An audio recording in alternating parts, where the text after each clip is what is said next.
Next question is, Scott, do you have any advice for helping very analytical clients? So very analytical. Oh, okay. So analytical, more like conscious clients. So yeah, the majority of my clients throughout my career were lawyers, very intelligent people. And I want to forget that metaphor of people saying, like very educated people can be hypnotized. The more smarter you are, the deeper you can go into trance. I'm not talking about that metaphorical stuff because that can't be proven. What I'm talking about is the clients that don't seem to be going into trance. And that's part of the problem here. When you're working with analytical clients, the approach, the system you use, like when we teach conversational hypnosis, the approach doesn't change. There's a few little things we can add to it, like slowing down and things like that. And I talked about that in a video just previously to this one. But what it means is a client may not seem like they're going into trance. They're not really answering your questions with a lot of unconscious moments. And this is fine. So with an analytical client, what I like to do is when I'm asking questions, I'm trying to really focus on those unconscious moments. I'm asking for information, asking the question, they're going to give me some information. I just have to really be on the lookout for very quick unconscious moments. And that's what I'm looking for. From there, I'm going to ask another question based on the unconscious response that they give me. If they're not going into trance, I'm not seeing like there's a little unconscious moments going on. I then want to sort of shape, and I can't really give you an example of this because it's context related, but I want to sort of form my questions, a question that seems a little bit abstract. So if you're asking your client a question with a lot of conscious information in it, a lot of conscious words, they're going to more than likely give you a conscious response. But if you ask a very unconscious question or one that's a little bit abstract, that it's a little bit more open-ended and allows your clients to think a little bit more, you'll notice that the analytical side of them will start to shut down.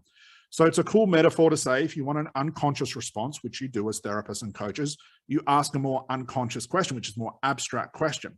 If you want a conscious response, ask them the conscious question. So an easy way to do this, like I said, is ask your question with the least amount of words, keep them more open-ended, use less words, like I said, slow down, but also really just focus on those quick unconscious moments. Now, every client, regardless of whether they're over analytical, they're more conscious, are still going to give you some sort of unconscious moment. You just have to be more on the lookout for what they are. Take them the way that they come to. They could be very quick. They may not seem that powerful or that important to you, but focus on them because you get enough of those little ones stacking up on top of each other and you'll notice their conscious mind starts to shut down.